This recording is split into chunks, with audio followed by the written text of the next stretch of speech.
Well, good evening, ladies and gentlemen, and good afternoon for those of you who might be joining us on the West Coast or in other parts of the world. It might be a good morning where you are. I want to welcome you all to a second part of our strategy discussion here on vertical spreads. Tonight we're going to talk about some of the management ideas behind the different credit and debit spreads, ways that you can adjust the positions to help you limit your risk. Now, before we begin the presentation, I just wanted to give a little bit of a disclaimer. These are not the be-all, end-all suggested management techniques for these positions. These are not guarantees that these types of management will work in every scenario because every stock is different. And we are going to talk about some of that this evening as well.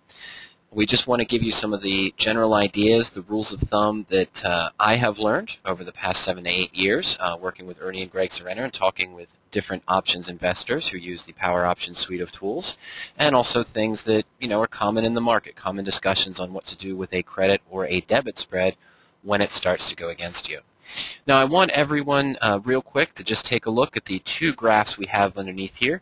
There's a profit and loss chart for Apple, which was at 205.20, and a profit and loss chart for Schnitzer Steel when it was at 51.78. We show bullish spreads on Apple and bearish spreads over here on the right for Schnitzer.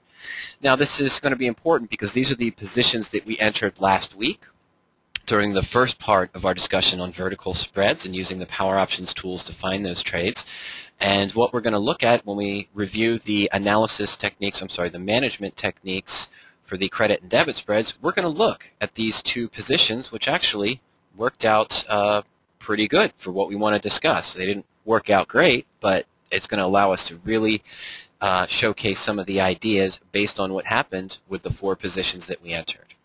So let me just review very quickly for those of you who may not have joined us last week or who maybe just briefly watched the archive presentation from last week on entering the vertical spreads. First, let's just review what is PowerOptions. Well, PowerOptions is a patented suite of search and analysis tools that's designed for self-directed options investors. These patented tools will allow you to search across the universe of options in over 23 different option strategies in less than a second. You can quickly compare the risk versus reward. We did that last week where we ran some searches for the different spreads, found some positions, then did further research and analysis with one click of our mouse, looking at the stock chart, company information, and other ideas as well. Tonight, we're going to look deeper at the paper trading, tracking, and management tools that are available in the My Portfolio tools on PowerOptions. And of course, there's also tons of education articles and help pages on the website as well. My name is Michael Chupka. I am the Director of Options Education here at PowerOptions. I've had the great fortune of working with Ernie and Greg Serena and the other staff members here at PowerOptions for over 7 years now. I handle most of the coaching sessions and the education on the site. I've co-authored 2 books with Ernie Serena, one on naked puts for generating income and one on protective option strategies using married puts and collar spreads. I'm versed in all strategies on the site, but as I always mention, I don't trade every strategy that's available on the site.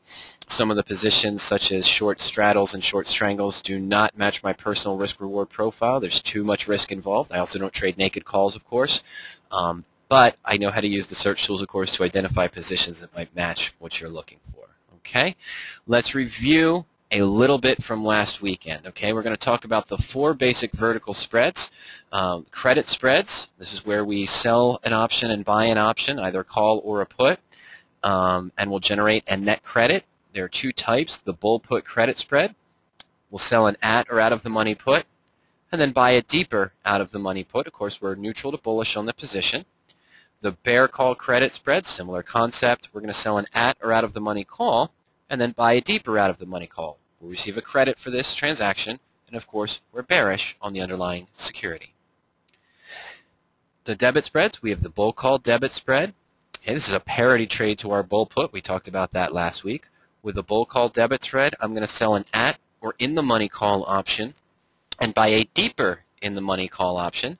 This transaction will result in a net debit. I have to actually pay to get into the position. I'm bullish on the stock, so as long as the underlying security of the stock stays above my strike price, I can close out the position at or near expiration for a profit. And then the bear put debit spread, that's parity trade to our bear call credit spread.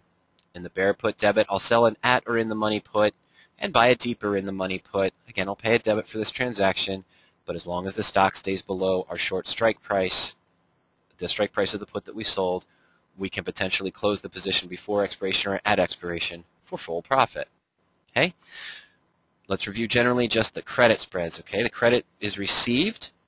The sold option always has the higher premium. The most we can make on the position is the net credit.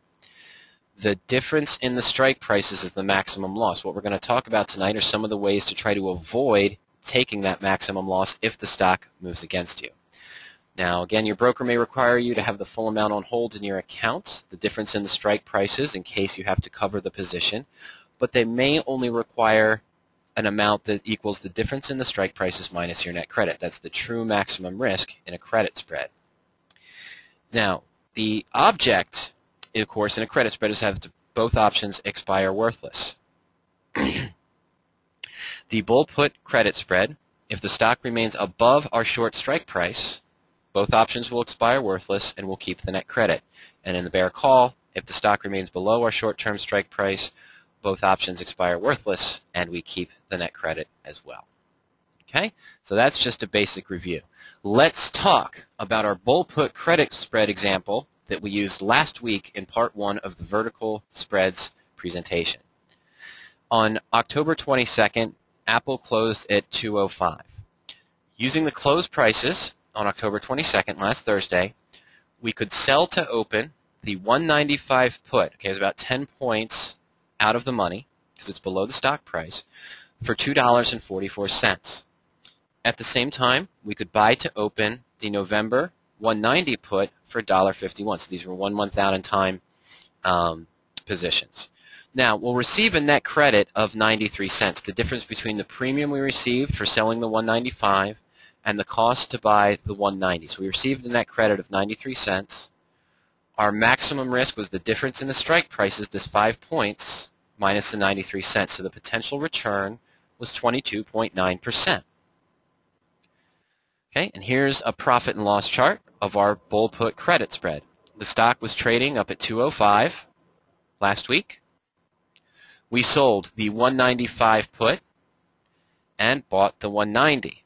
Okay, so our break even was at about 194.07 here, and 93 cents below the short put strike price. If the stock continues to fall, then we'll have our maximum loss. But what can we do ahead of time? What can we do before then to prevent any type of loss? And when would we might want to consider making an adjustment if the stock was going against us? Well, let's take a look at where Apple is right now. Oh, I'm sorry. Let me review this real quick. When we opened the bull put credit spread, remember we sold to open the November 195, and we bought to open the November 190. Just as a brief overview, I'm sure all of you are familiar with this, but we always want to touch upon this. When you want to close a position, you just do the opposite action. So if I was going to liquidate my spread or liquidate the credit spread, for example, I would do the opposite action. In this case, I would buy to close the November 195 put and sell to close the November 190. We do the opposite action to close the position. Okay, that's just a brief little introduction, but we want to go a little bit more in depth, don't we? All right, let's take a look at Apple. Apple is currently closed today at 196.35. Now, the bull put credit spread that we just looked at has a liquidation loss of about $99. It would cost $4.85 for us to buy to close the 195 put because the stock's dropped from 205 to 196. These premiums have actually gained in price because they're closer to being at the money now. So we sold to open the 195 put. We now have to buy to close it for $4.85. And then we could sell to close the 190 put for $2.93. This gives us a liquidation cost or liquidation debit of $1.92. We still keep that initial net credit of 93 cents regardless of what happens, so that's why our total loss right now would be $99 or 99 cents per one contract. So we could have a loss on the position right now, and let's just take a look at what that appears on the PowerOptions tools. Okay, so I'm going to link back over to PowerOptions. To look at our positions from last week, I'm going to go into the My Portfolio tool and then click on the Profit and Loss Portfolios. This is where we track our open positions. And we're just going to look right at the top here at our bull put credit spread for Apple. Here is our original entry price. We sold to open our 195 put for $244. We bought to open the 190 put for $1.51. Right now it would cost us $4.85. We'd have a loss of $2.84 to buy back our short put and a loss of $2.32 when we, or a gain, I'm sorry, of about $142 if we sold to close our 190 put. Okay, so if I scroll further over to the right, I can get a, here's our view of that liquidation value. Our position cost was negative $93. We keep that. This is just for one contract. The liquidation debit is $192 or $1.92 per contract. So we'd have a loss of $99 or 106.5%. Why is it a loss of 106.5%? Well, because we originally started out ahead $93. It's going to cost us $192 to close it. The loss that we have now is larger than the expected profit we wanted to make. Okay, so that's where we stand right now.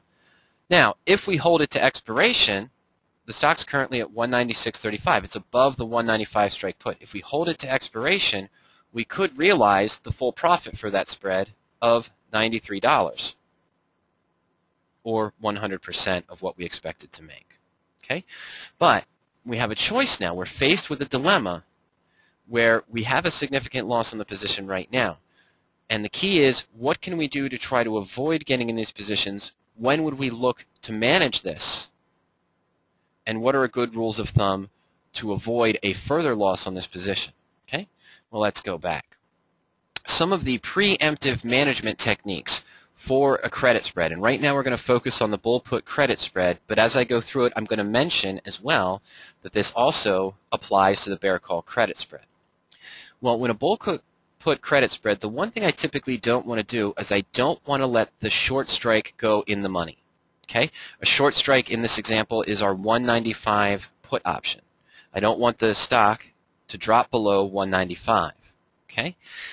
I want to manage the short option if the stock starts to move against me.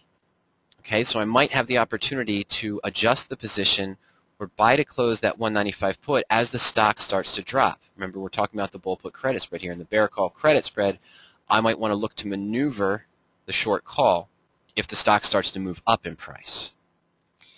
Now, in some situations, we may be able to close the short option if we still have a long enough time frame, or, I'm sorry, we can close the short option but leave the long option open. In this case, I might close the short option and leave the long put open to minimize loss. Now, what do I mean by that?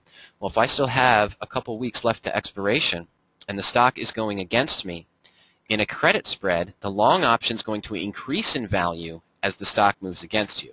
The problem is your short option is increasing in value, and that's your obligation. But if I'm in this bull put credit spread now on Apple, and I'm expecting the stock to continue to move down in price, if I close the short option now, it will result in it will realize in a loss because they have to pay to buy to close that short put. But over the next 2 or 3 weeks, if Apple continues to fall, the long put, the 190 put that I left open, might gain in price, and then I might be able to sell to close that at a later date to counter any of the loss I just took on the short position. Now, a good rule of thumb to follow is close the short option, close the short put or the short call if the stock moves within 1 or 1.5% of the short-term strike price. Okay, we're going to explain a little bit more about that in a minute. You also want to manage your risk based on your personal loss threshold. Whenever we know that the maximum risk on this position, we received 93 cents of net credit, our maximum risk is $4.07. Well, if I didn't want to risk the full amount, I'm going to want to manage the position before I realize it based on what my personal threshold is. We're going to talk about that too. And another trick is we want to follow the trends. Okay, follow the simple moving averages, or if you follow EMAs, for example, you want to pay attention to the trends. Last week when we opened these positions, when we used the Smart Search Excel tool on PowerOptions, we looked for bullish positions, bullish spreads I should say, that were currently trading above their 50-day moving average. We also looked for bearish positions that were trading below where the stock was trading below the 50-day moving average. So one way you might want to manage that position is if it reverses. And we'll talk about that as well. Okay? Let's talk about the 1 to 1.5% rule. And this rule is used by iron condor investors. It's used by credit spread traders. It's a common rule to use to play defense if the stock starts to move against you. And what we're talking about here is putting in a limit order or a stop order to consider closing the short option. In this case, we'd close the short put if the stock reaches within 1 or 1.5% of our strike price. Well, on Apple, we sold the 195 put and bought the 190. So our short put was at 195. 1% of 195 is $1.95. So I might put a stop, or I might put a mental stop to look to maneuver the short put if the stock drops to 196.95. Remember, we opened the spread position when Apple was at 205. So if the stock drops to 196.95, I might use that as a target price to consider closing the short put. Now there's some other discussions there. We know we're below this right now. The stock's currently at 196.35. So we might look to manage this position because the stock has reached that within that 1% level. Okay? Now, do I just want to close the short put? Well, that depends. Okay? That's going to depend on several factors. Let's take a look at a decision matrix for the 1% rule. Well, the first thing about adjusting the short position or adjusting the position as a whole is going to depend on my sentiment at the stock. The stock has now dropped to my target price, my defensive target price of at least 1% of the short put strike price. Now, do I feel that the stock is going to continue to move down? If so, I might buy to close the short put as we mentioned. I would pay to buy to close the short put right now, but I would leave the long put open. Now, that's because, as we discussed, there's a chance for that long put to gain further in value. But this depends on the sentiment of our stock, and it also depends on the time frame. If I'm less than 5 to 7 days to expiration, and the stock has now dropped down and hit that 1% line, I might consider closing both options now.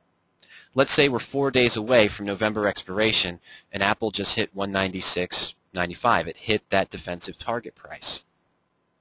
Well, if I just close the short put now and don't do anything with the long put, which might only be trading at 30 or 40 cents because all the time value's decayed out of it, unless I'm expecting a really big move in the next 4 days, I have a higher probability that my long put's just going to expire worthless. So I might as well just go ahead and take the 20 cents now if I'm that close to expiration.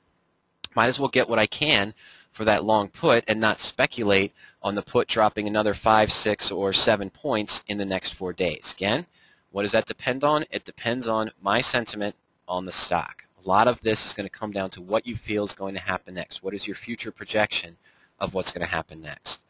Now, what we're looking at in this situation is we opened these spreads last week virtually on October 22nd. Today, on October 29th, we still have about 24, 25 days to go to expiration, to go to November expiration. So in this case, I'm looking at a longer time frame. There's still a potential to buy to close the short put now, but leave the long put open, especially if I think the stock is going to continue to move down. I now have a little bit over 10 days or 2 weeks remaining to allow that long put to appreciate in value and help counter any loss I just took on the position. Now, the other way to look at it is, well, the stock has dropped to my defensive position, my 1% rule. What if I feel the stock's going to move back up? That this was just a subtle effect of the market, why the stock has dropped? I still think I'm bullish on this, and I still have 2 or 3 weeks to go. Well, if I feel it's going to move back up, I can act defensively and close the position now, in case I'm wrong, but we can still leave the position open. Now, but we have to understand the risk of leaving the position open, and that is if it continues, if we're wrong, and the stock doesn't move back up after it's dropped a little bit, we'll still take significant losses. We can still hit the maximum loss on the position if we don't act now. An important, whatever rule you decide to use, we're going to talk about the others in a moment, but I just want to mention that no matter what kind of technique you use to manage your credit or your debit spreads, what you always want to do when you enter a position, before you enter a position and place the trade, you want to have an exit plan in place. You want to have an exit strategy in mind of how you're going to limit your risks and adjust the position if it goes against you. Once you have that in place, you don't want to overthink it. You don't want to not apply it. If you have an exit strategy in place and you just tend to ignore it, well, it's almost the same as trading without an exit strategy. It is difficult to know what the stock's going to do next. It is difficult to know what's going to happen, but you want to always have an exit strategy in place and be set to go with that. Okay, let's talk about the loss threshold. This is something that when I first started trading about 7 years ago, I heard of investors using this technique more as a mental stop rather than as a stop that was actually placed with their broker. But with the advance of technology and what a lot of the discount options brokers offer now in the form of contingent orders and adjustment orders, setting a loss threshold either as a percentage of the maximum loss or as a percentage of the net credit can be done on certain platforms. Now, there are two ways to approach this. Let's say we received 93 cents of net credit on this initial bull put credit spread, and we know we have a maximum risk of $4.07. Well, let's say that I only want to risk twice the net credit, or $1.86. Okay, I don't want to risk any more than that. I can approach this another way as well. If I only wanted to risk half of the maximum risk, okay, if I wanted to close the position if the cost to close it would result in a loss of, let's say, $2.03 or $2, I might use that as well. So what I can do is put a contingent order in with certain brokers to close both legs if the closing debit equals that 186, twice the net credit, or if it equaled half of the maximum risk, 207. In some places, you can use a hard monetary value, or you could use a percentage. I want to close it if it reaches 50% or 100% above my net credit, or if I have 50% of the total maximum risk. Now, the problem with this type of adjustment and using this type of management technique is that sudden shifts in the price can cause these positions to automatically be triggered, these closing positions to be triggered. Remember when we talked about last week, and if you did not join us last week, you know this as well. If I'm looking at a wide bid-ask spread on both options, let's say that my net credit when I initially opened this Apple position was 93 cents, but the liquidation price at the moment I opened it was $1.20 due to a wide natural bid-ask spread on the options. If I had a stop of 186 in place, and right now it's already at 120, I only need a shift of 30 or 40 cents in the wrong direction, and my trade would get triggered. So the problem with using a percentage of the net credit or a percentage of the net debit or a monetary range of the maximum risk there is that you can suffer many losses early on for significant drawdowns in your portfolio. But it is another method that is used to help adjust the positions. It's a preemptive method once the position is opened to alert you or to warn you when you might want to consider maneuvering the position. Okay? Now, we also want to talk about following the SMA'S. Now, as I mentioned, last week searched, when we were looking for bull put credit spreads, we searched specifically for stocks that were trading above the 50-day moving average. And when we were looking at bear call credit spreads in that patented search tool, we put in a filter to look only for stocks that are trading below their 50-day moving average. Now, another way to do this is to manage positions on shifts in the simple moving average, or if you use the EMA, or you can even use other technical indicators, perhaps Bollinger Bands, for example. You might use those if you're familiar with that.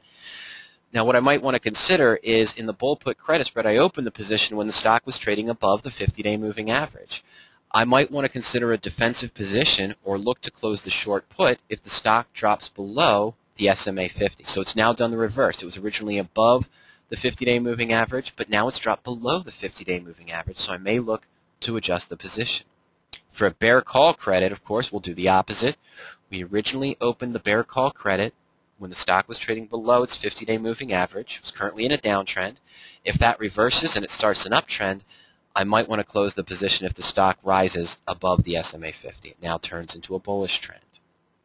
Now, what are some of the problems or concerns that are involved with this method? Well, if I initially opened the bull put credit spread on Apple when it was trading above its 50-day moving average, what we're referring to here is that the stock was just trading above its 50-day moving average. If it was very high, if it was several points or 10 or 15 or 20 points above its 50-day moving average, when I place this trade, it may need to drop 30 or 40 points before it's now trading below its 50-day moving average. So depending on how far above or how far below you were of the 50-day moving average when you open the position, using the shifts in the simple moving average may cause a problem, because in the case of Apple, let's say when it was trading at 205, it was 20 points above its 50-day moving average, so we might need to see a drop of at least 30 points before it goes below its 50-day moving average, or a couple days trading below that before it drops below its 50-day moving average. Well, the problem there is that means the stock would be trading at 175. We've already broken through both strike prices and are technically at the maximum loss for our position. So following the shifts in the SMA may result in you already being at maximum loss on the position before you adjust it. Okay? Now, all of this, deciding when to make an adjustment, whether you use that loss threshold, whether you're using the simple moving averages, or whether you are using the 1% rule. Remember, it all depends on when that's triggered, what is your sentiment on the stock next? What is that decision matrix? Do you think the stock's going to continue to move against you, or do you think the stock might recover? Now, a lot of investors bring this to my attention, and they look at it this way, and I'm sure many of you are familiar with covered calls. If I'm in a covered call trade, and let's say I've bought stock at 50, I've sold a 50 call, and the stock was trading right at $50. Let's just keep it simple. I had an at-the-money call. Well, as the stock drops to 45, what some covered call investors do might buy to close their 50 call and then sell to open a 45. They'll roll down to try to minimize some of the loss that they take. Well, a lot of credit spread and debit spread investors will approach me and they'll ask me the question, why not roll the whole position once a trigger is hit? I have some concerns with doing this. No, well, let's talk about those. Now, for a bull put, if the stock has fallen, we'll liquidate the current position. Okay, and as we saw when we were looking at the Apple position, we could liquidate that now for a cost of about $192, which would result in a loss of $99 or 99 cents per contract. Now, since the stock has moved against me, I'm still bullish. Why don't I just roll to the December 190, 185? Okay, I just liquidated the 195, 190 for November. Let me go just down in strike price as I would with a covered call position and sell the 190, 185. Well, the problem there is that the new credit you receive may not counter the loss that you took on the initial position. It might. It's possible to do that, but there's also a possibility that it won't. You still may end up with a loss, and now you're in a position for 60 days trying to track it and manage it. This also causes a potential for larger losses. I was just wrong in the first 30 days. What makes me really comfortable and confident that I'm going to be right in the next 30 days? The stock's been dropping. I closed the position, the initial bull put, because the stock broke one of my defensive thresholds. Now I'm going to go ahead and open a new bull put position just further down in strike prices. What's to say it's not going to continue to drop and I'm going to be in the way and trying to catch a falling knife? This could result in even more losses further down the road. This is why you always want to reevaluate that sentiment before you make any adjustment. What do I think is going to happen with the stock moving forward? I don't like to use this as a set-in-stone method. If I'm on a bull put credit spread or a bear call credit spread that starts to go against me, when I look to manage the position, my first thought is not always, oh, let me just liquidate the whole position now and just move down to the next strike prices. Because I have to reevaluate the stock, I have to check my sentiment and say, what do I think is going to happen now? I was obviously wrong in the first 30 days. Why was I wrong? Was it something wrong with the company? Was it the whole market was down and that's what was bringing it down in the case of this bull put credit spread? And what do I think is going to happen in the next 30 days? Not always the best idea to roll to this position. Okay? Now, just for example, let's go ahead. I'm going to go back into PowerOptions. And we know we have a $99 loss on our bull put credit spread right now. We just looked at that on the portfolio. Okay? What I'm going to do is I'm going to click on the bull put credit spread tab. And I'm going to go into the search by symbol tool. Okay, and we're going to go ahead and just pull up what that 190, 185 new bull put credit spread would look like for Apple. Okay? All right. So, it's the third line. When we liquidate our position right now with the stock, remembers at 196.35, we'd liquidate the bull put credit spread now for the loss of $99 per share. or 99 cents per contract. Let me just keep it that way. So we're shown now that we could sell the December 190 put for 620. At the same time, buy the December 185 put for 470. This results in a net credit of $1.50. So this would counter the 99 cent per contract loss that we just took on liquidating the original bull put credit spread. But now that the stock has dropped, the way that the stock's been adjusting, you see that we only have a 62.4% theoretical chance that the stock's going to remain above 190 in the next 51 days. This is a long time frame to go to make an adjustment. This is a long period to sit here and watch and hope that the stock's going to stay above 190 and isn't going to continue to drop. Now, I'm using this as an example, and many of you who are pretty astute are probably looking at the top here and saying, well, wait a minute, it's at 196.35 now. It's up 395. That means it would have had to have been below 193 over the past few days. And you would be 100% correct. In this particular position, I wanted to use this as an example on the bullish positions on how to manage it because the stock is now trading within that 1% rule, even though it moved back up 395 today. If we were watching this together live, if we were, if we were tracking those positions from last week actively, we would have closed this position, made an adjustment to this position probably 3 or 4 days ago. But right now, let's just assume and pretend that the stock, that Apple, has just dropped down to this 196.35 level. And that's why we're showing the examples that we're showing today. So, just to summarize, rolling the whole position can work. You see here that the new net credit would be 150, which would counter our loss of 99 cents right now. But we don't realize that 150 until 51 days from now, until December expiration, when both options expire worthless. If we're fortunate enough to have the stock trading above 190, we won't get the full benefit of that net credit. Okay? All right, so let's go back to our slides.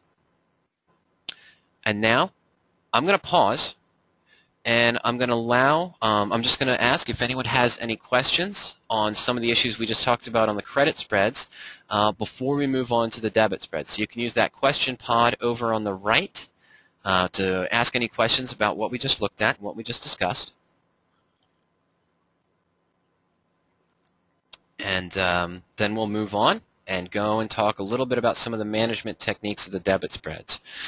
Now, I do want to point out that, well, I don't want to point out, but we're going to discuss how the debit spreads are different. How the debit spreads don't react the same way as a credit spread, so the management techniques are a little bit different, but the two rules of thumb, the two main rules of thumb are always going to apply. Number one, before you actually enter a debit spread trade, you're always going to want to make sure that you have an exit strategy in place. And number two, making an adjustment on a spread, whether it's a credit or a debit spread, you always want to reevaluate the position. Take a look at the whole position and reevaluate the position before you make an adjustment. You don't want to just adjust in a position defensively because the stock has hit a trigger point. Look at the position. Think about what your sentiment is for the next 35, 40, or 50 days before you make the adjustment. And we're going to show in a little bit some of the features on the PowerOptions tools that are going to help you with that. Okay, I don't have any questions right now on the credit spread techniques that we just reviewed.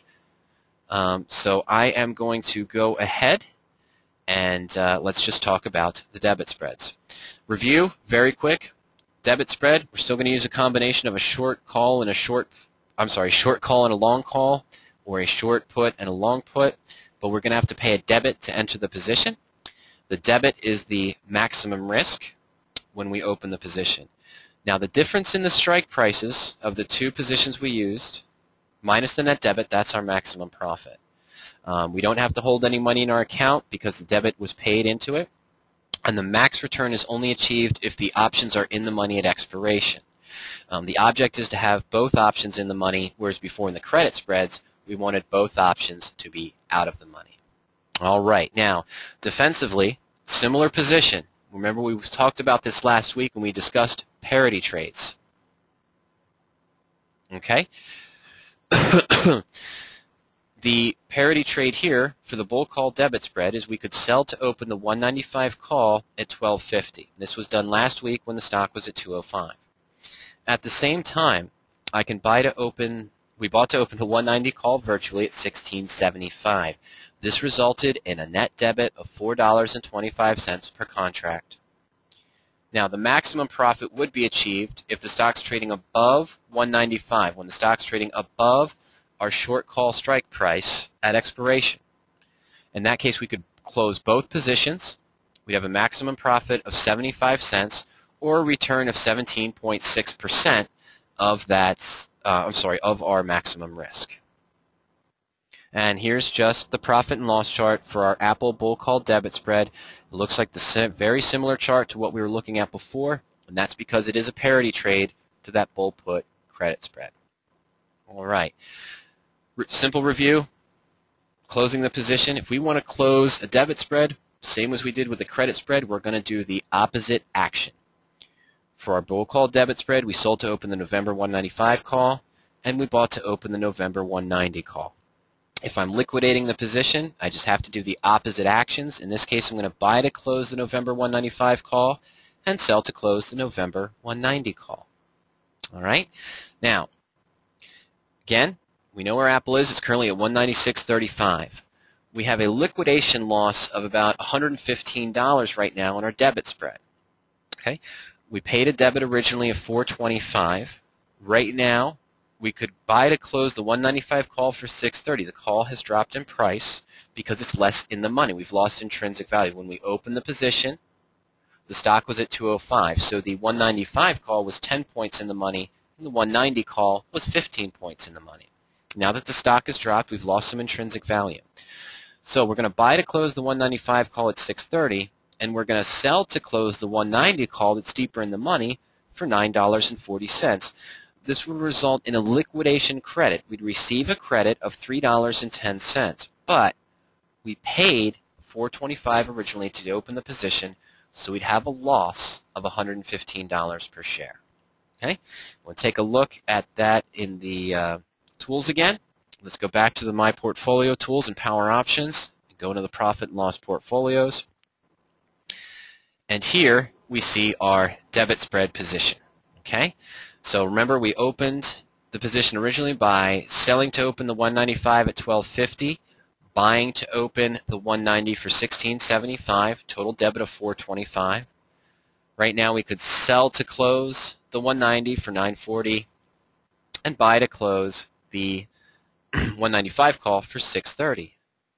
Okay, here we're showing the original position cost. It's $4.25. That was our initial net debit. $3.10 is what we could receive now for closing both options. So there's our loss of $115 or 27.1%. And then over on the right, we see just as we did before, as we compared last week, if we left the position open and the stock stays at the same price, 196.35, even though it's close to our 195 short call strike price, both options would still remain in the money, and we could still make the full profit on the position. That original 17.6%, or earning the $75 in the net debit of $4.25. Okay? Now, I didn't point out this earlier when we were on the portfolio tool, but I want to bring it to attention now. And notice how on the bull call debit spread, in the alerts column, I do not have, there's nothing highlighted. This alerts column is not highlighted, but it is in the bull put credit spread. The alerts column is highlighted in red. And over here, further down in the portfolio lines, you see that I have a lower stop limit entered of 196.95. That was my 1% rule for the bear call credit spread. Bull put credit spread, I apologize. But I would have used it on a bear call credit spread as well. Now, how did I set that alert? And this is very important because once you decide how you're going to manage the positions, when you place your, as we did last week, as we reviewed last week, when you link the position into the portfolio tool to help you with your paper trades tracking and your management, you can click on the alerts field, and this will allow you to set a variety of alerts, some of which in fact many of which we just discussed. Okay? So for the bull put credit spread, I manually put in the stock price of 196.95. That was my 1% rule while I was short the 195 put. Okay? I could also put in a decrease or an increase for the option chain or the time value on the short option. If I wanted to maybe consider rolling the position if the time value of my short put increased or decreased, I could just set a limit either monetarily or percentage-wise. Okay. Now, some other things that we talked about, of course, we're putting in a position change. If the change in the position, the total net credit of our bull put credit spread increased more than 50% or decreased more than 60%, I could put those here into the position percent change lines. And all I'd have to do is just click in the box and enter my values. Now, remember what else we discussed. Here's our simple moving average fields. I'll show you how to enter this. Even though I didn't enter it earlier on, I just put in the 1% stop at 196.95 for my bull put credit spread, and that's why that alerts column was highlighted. Okay? But remember, when we opened this position, when we used the search tool last week, we only looked for stocks that were trading above their 50-day moving average. So if I wanted to make sure now, I'm going to set another alert where I want the stock price. I want to be alerted if the stock price is below the SMA 50. So remember, I opened it in a bull put credit spread when it was above. Now I want to be alerted if the stock drops below the SMA 50. So now that I've made that change, I'll just simply click the Save button. And that alert will now be set. Of course, my first alert's already triggered, and that's what's more important, that 1%, 1.5% rule on the credit spread. Okay? So these are some of the tools that can help you with that preemptive management. Using the alerts function, comparing your future expiration value, the current liquidation value to the future expiration value on your position. And after that part, remember, we want to reanalyze our position. We will reanalyze the stock, reevaluate where we stand and what our sentiment is going forward. Okay? All right. So going back to our bull call debit spread discussion, we have that current loss right now of about 310. Now, the debit spreads aren't the same as the credits. Remember, we talked about this at the beginning. The credit spreads, as it starts to move against you, the long option will increase in price as the stock moves against you. That's kind of an interesting defensive position because we bought that option, and if we cancel the short option as the stock moves against us, we have potential for some gain to help counter the loss when we're in a credit spread, because the long option is going to continue to increase in price as it moves against us. So in the bull put, we hit the trigger of 196.95. I might buy to close the short put now, but leave the long put open if I'm concerned or I think that Apple will continue to move down in price, because any gain I now make on that long put could counter the loss that I currently have. Now on a debit spread, though, the long option is going to decrease. Remember, we bought the 190 call and sold the 195. The call that we bought is deeper in the money. So this is going to decrease in price as the stock moves against us. Oh, okay, so let's think about that. As the stock starts to drop, well, the short call is losing price. We would have to pay to buy that back. So our obligation is dropping in price, but so is our long call. So we should probably just, with the stock at 196.95 right now, we should probably sell to close the long call, get whatever we can back, and just leave the short call open because we're expecting it to continue to drop and expire worthless. You never, ever want to do that. Okay? Never close the long option in a debit spread before you close the short option. This leaves you with a naked option. In the case of the bull call debit spread, it's going to leave you with a naked call, which is the riskiest thing you can do. If you move to try to close the long call right now without closing the short call, and Apple decided to change course and went up to 235, 240, or 250, you essentially have unlimited maximum risk on that naked call. So you never want to do that. In the debit spreads, never sell to close the long call first and leave the short call open. Unless you really, really know what you're doing and you're better at picking stock directions than I am. I never enter into an unlimited risk position. That's my personal preference. Okay? So if you do that and you leave the naked option open, that's probably not going to match your risk-reward tolerance. All right? Now, the 1% rule really doesn't apply the same way in the debit spreads as it does to the credit spreads. Remember, we sold the 195 call. We're obligated to deliver shares of stock at that strike price if the stock's trading above at expiration. Now, I can allow the short option to become out of the money in a debit spread. It's okay to let the stock maybe drop a little bit below 195 because that means the buyback cost on my 195 short call is going to be lower, or it's going to expire if I'm close to expiration. I don't have to pay anything to cover that position. But the only way that'll work for a profit is if the long option still has a value higher than the initial net debit or the break even. In this case from last week, on the bull call debit spread, the cost of the position was $4.25. The net debit was $4.25. So since I bought the 190 call, my break even is essentially $194.25, $194.25. So if the stock's trading at $194.50, 50 cents below my 195 call that I sold, it's okay to leave that alone right now, because at expiration, what's going to happen? The 195 call expires worthless, and I can sell to close the 190 call for about $4.50, right? I'll have $4.50 of intrinsic value. That will result in a small profit, but it will also help me minimize my loss. Even if the stock maybe is trading at 193, that's okay. I'll let the short call expire worthless at 195, and I'll sell to close the long call for $3 of intrinsic value. Okay, so you don't necessarily want to use the 1% rule. You can set it as a mental stop, as we just saw in PowerOptions. You can set it in the alert there to be notified if the stock has dropped within 1 or 1.5% of your short call strike price, so that you can then maybe consider doing some other adjustments. Now the loss threshold, this kind of works the same way as we just discussed with the credit spreads. On the bull call, I paid $4.25 to enter the position. Remember, that was my maximum risk. That's the most I can lose, even if the stock drops down to $80 per share. Now, if I only wanted to risk half the debit, or $2.13, some brokers will allow that contingent order. You could put in that position change on the alerts and PowerOptions to close both legs if the credit, the natural credit between the two options, was $2.13, so we only risked half of our maximum. And then, of course, you can use the hard monetary value or the percentage. Now, the problem with that is the same as we saw before, the same as we discussed with the credit spread. Sudden shifts in price or even changes in implied volatility might trigger that stop, and you might be closed out early for significant losses, only to watch the stock go back in the direction that you wanted to see. Okay? So that's one way. The loss threshold way can still apply to the debit spreads. And, of course, again, the simple moving average thresholds. You can use that. I should just say the simple moving averages, but you can use that as well. Just as before, when we were doing the bull put credit spreads, we only looked for bull call debit spreads where the stock was above the 50-day moving average, and we looked for bear puts where the stock was below the 50-day moving average. We managed positions on shifts in the SMA for the bull call. Again, if the stock has gone from being above its 50-day moving average to below its 50-day moving average, we might consider an adjustment.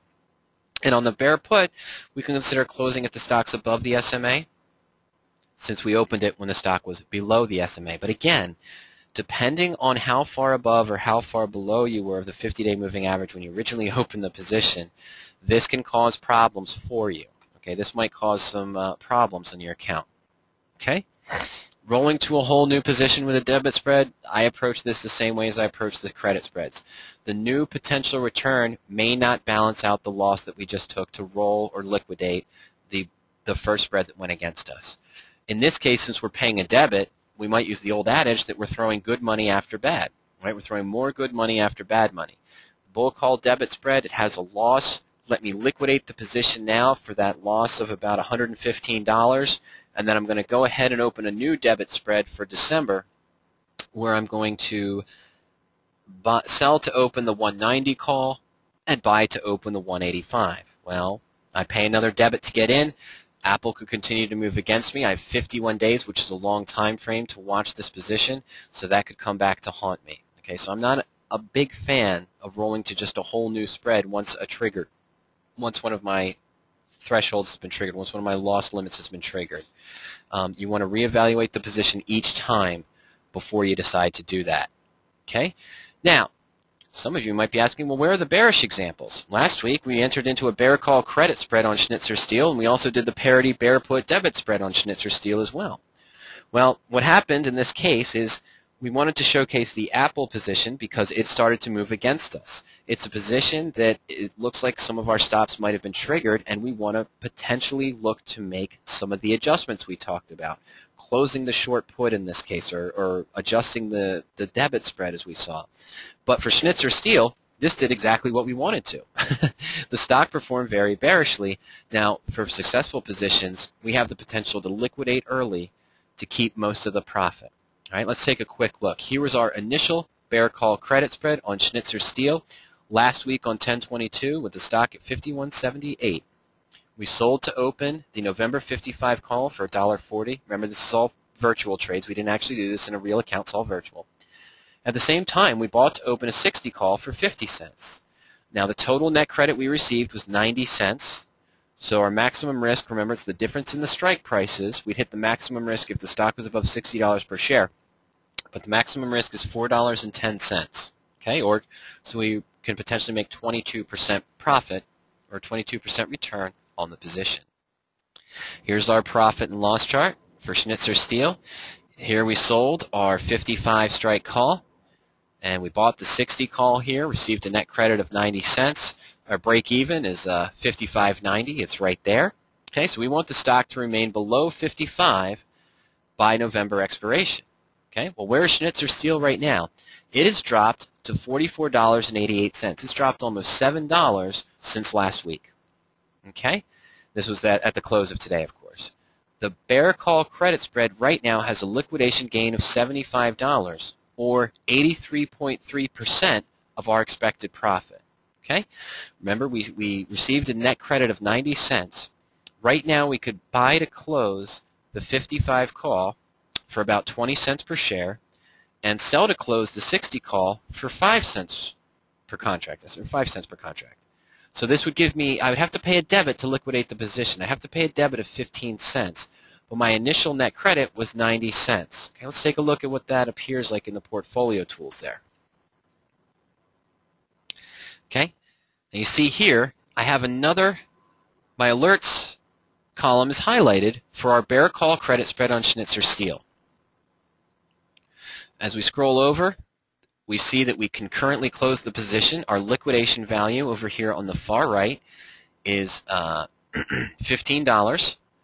This would give us a gain of $75, or 83.3% of the total $90 we expected to make. Okay? Many of you have traded covered calls, or you might have traded naked puts, for example. One of the common rules of adjustments in those positions is if a stock, your time value is decayed or a stock's going in your direction, if you can close the position early, liquidate the call, for example, and still make 80% of what you expected to make, it's a good idea to go ahead and take that now. I entered this position, we looked at virtually entering this position last week on the 22nd, and we were expecting to make $90 per contract, or that 22% that we saw. In less than a week, in 7 days, and still with 23 days remaining to expiration, in less than 7 days, we could close it now and still make 83% of what we expected to make. This is probably a good idea to go ahead and just close this position now. Take the 80% profit. Why give the stock another 23 days to go against you? We made 80% of what we expected to make. Let's take that profit and now look for a new trade that we can enter, maybe still for November expiration, using the patented search tool that we used last week. Again, this alert has been triggered because one of the default settings that's automatically done for you when you enter a trade into the portfolio is that we put in a % option change for the position. And here we wanted to see that if the whole spread position gains at least 80% of its expected value, that's automatically entered for you. That's when you might want to consider just liquidating the position, taking your profit, and looking for something else. You might be able to make the similar profit that matches your personal risk-reward tolerance. Okay? But the same criteria we can use there. We can go ahead and put in the different alerts for the time values, stock increase or decrease. Remember, bear call credit spread, I probably would have had a stock limit, a lower limit, or the upper limit in this case. I apologize. Bear call credit spread. In the upper limit, I would have put in a price that was within 1% of that $55 strike price. So I might have looked to close the position if the stock was trading at $54.45. That would have been my first, if it was trading above that, because moving against me. But this one moved exactly the way we expected it to. We can liquidate now after a week trading, after 7 days of trading, for a profit of 83.3% of what we expected to make,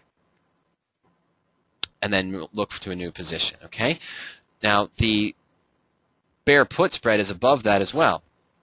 You see that right now, the bear put spread, we expected a gain of $80 if the stock was trading above both strike prices at expiration. We could liquidate the position now and have a gain of $50, or 11.9% of 11.9% profit. If we held it for the next 23 days, we could make an additional 7.1% profit or 19% profit. Okay? So when you have a high value of what you expected to make, you might want to go ahead and close it early. It's usually referred to as the 80-20 rule. If I've made 80% of what I expected to make, it's going to be a good idea to go ahead and roll the position. So close the spread early.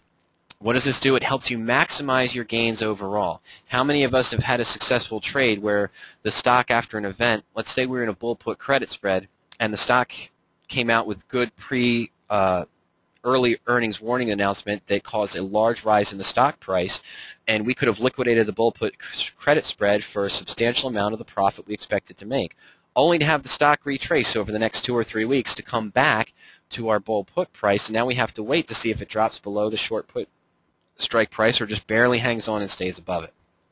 That's some of the keys here, is that we want to close it early if we've achieved that profit. Don't give the stock a chance to retrace against you. We can kind of look at the same time frame rule we looked at before. If I'm within 4 or 5 days to expiration, let's say it's Tuesday and expiration's on Friday, and the stock, in this case, Schnitzer Steel's down at 44, and I've got the 55 call. If I'm comfortable enough, the stock's not going to move up 11 points in the next 4 days, I might just leave it alone, let it expire, not pay any commissions to close the position. Just let it expire if you're still comfortable with that range.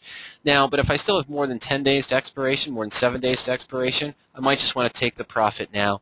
If I continually do this, if I have this plan and I have this action plan, both when exiting the position or making the adjustments in place, you really find that that's going to help you maximize your gains. Okay, it's going to help you keep more of your wins, but you still want to have that defensive position in place when it goes against you. Now, of course, another idea here is I've made 80% of what I expected to make on this position. On Schnitzer Steel, we had the 55 call and the 60 call. So now that the stock's dropped down to 44, I say, oh, well, I can liquidate it now and keep 80%. Let me roll to December. Well, you probably would only get 5 or 10 cents net credit if you sold the December 55 call and bought the December 60 call. Now that the stock has dropped, you'd want to evaluate that based on that criteria that we looked at last week. If you're still bullish on Schnitzer Steel, you can go back into the search tool, see the positions that match it. The new Schnitzer Steel position that might appear for December, you might be looking at trading the December, let's say, December 50 call and buying the 55. Or you might even see an opportunity there to stay in the same month. We still have 23 days to November expiration. You're still bearish on Schnitzer and you don't think it's going to come back up in price. You might be able to sell the November 50 call and buy the November 55 to make a good profit there. All right.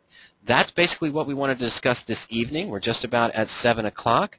I just wanted to remind those of you who are currently on your 14-day free trial that the PowerOptions subscription, if you subscribe by the end of your 14-day free trial, you will receive an additional 14 days for free.